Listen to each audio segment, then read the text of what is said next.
उर्मिला एक हिंदू पतिव्रता देवी और हिंदू महाकाव्य रामायण में विदेह की राजकुमारी थी।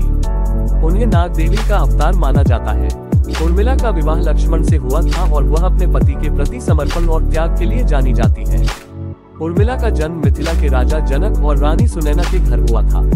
उर्मिला को नागमाता का अवतार माना जाता है, जो शेषनाग की पत्नी है। गर्ग संहिता में नागमाता का स्थान क्षीर सागर नामक दिव्य महासागर माना जाता है। उर्मिला का जन्म जया एकादशी के दिन माना जाता है। इससे पूर्व उनकी बड़ी बहन सीता को उनके माता पिता ने गोद ले लिया था।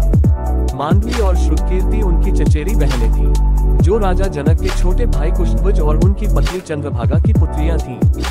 कथा के अनुसार चंद्रभागा एक विद्वान और एक कलाकार स्त्री थी। राम का सीता स्वयंवर जीतने के बाद उनका विवाह तय हो गया।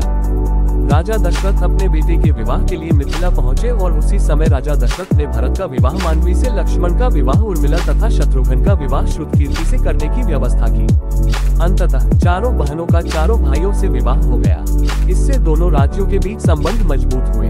विवाह समारोह गुरु शतानंद जी के मार्गदर्शन में आयोजित किया गया था, जो राजा जनक के राजगुरु थे। विश्वामित्र के अनुसार उर्मिला और लक्ष्मण सौम्यता और विरासत में एक दूसरे के बराबर हैं। उर्मिला और लक्ष्मण के दो बेटे थे, जिनका नाम अगध और चंद्रकेतु था। उर्मिला को सीता के प्रति उतना ही समर्पण था जितना लक्ष्मण राम के प्रति। विवाह के कुछ समय पश्चात माता कैकेयी ने अपनी दासी मंत्रा के कहने पर महाराज दशरथ को भरत का राज्याभिषेक के लिए तथा राम को वनवास देने के लिए मजबूर किया। तब सीता जी और लक्ष्मण जी ने वनवास में श्री राम के साथ जाने का निश्चय किया। उर्मिला अपने पति के साथ जाने के लिए तैयार हो गई थी, किंतु उसे अयोध्या में ही रहने के लिए लक्ष्मण जी द्वारा कहा गया, ताकि वह अपने बूढ़े सास ससुर की देखरेख कर सके तथा वह स्वयं अपने भाई और माता सीता की सेवा कर सके। एक कथा के अनुसार लक्ष्मण जी के द्वारा श्री राम व माता सीता की सेवा में कोई कमी न रहे, इसके लिए उर्मिला ने 14 वर्षों तक लगातार सोने का फैसला किया, ताकि उसका पति अपने भाई और भाभी की रक्षा कर सके।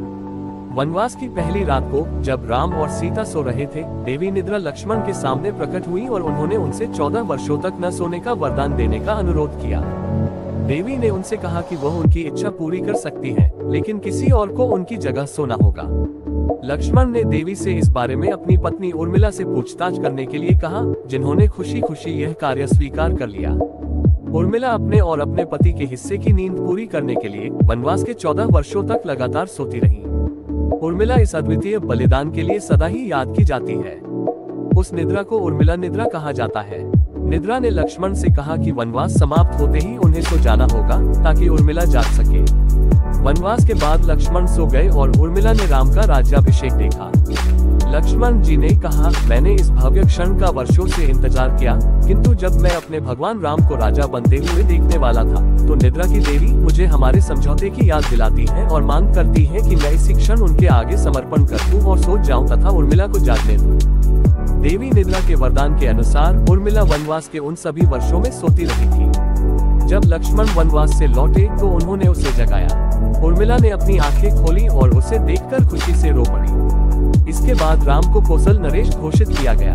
उर्मिला और लक्ष्मण के बड़े बेटे अंगद को अपने पिता से करुपदा का राज्य विरासत में मिला और उनके छोटे बेटे चंद्रकेतु को राम के आदेश पर माल्य का राज्य विरासत में मिला, जिसको आज सोमालिया कहते हैं। रामचरितमानस कथा के अनुसार सीता और लक्ष्मण की मृत्यु के बाद राम, भरत और शत्रुघ्न की समाधि मांडवी और श्रुतकीर्ति सती हो गई और अपने पति की समाधि के बाद उनकी मृत्यु हो गई। अपनी बहन सीता को दिए गए वचन के अनुसार उर्मिला अपने पुत्र अंगद और चंद्रकेतु तथा सीता के पुत्रों लव और कुश की देखभाल के लिए अयोध्या में ही रही।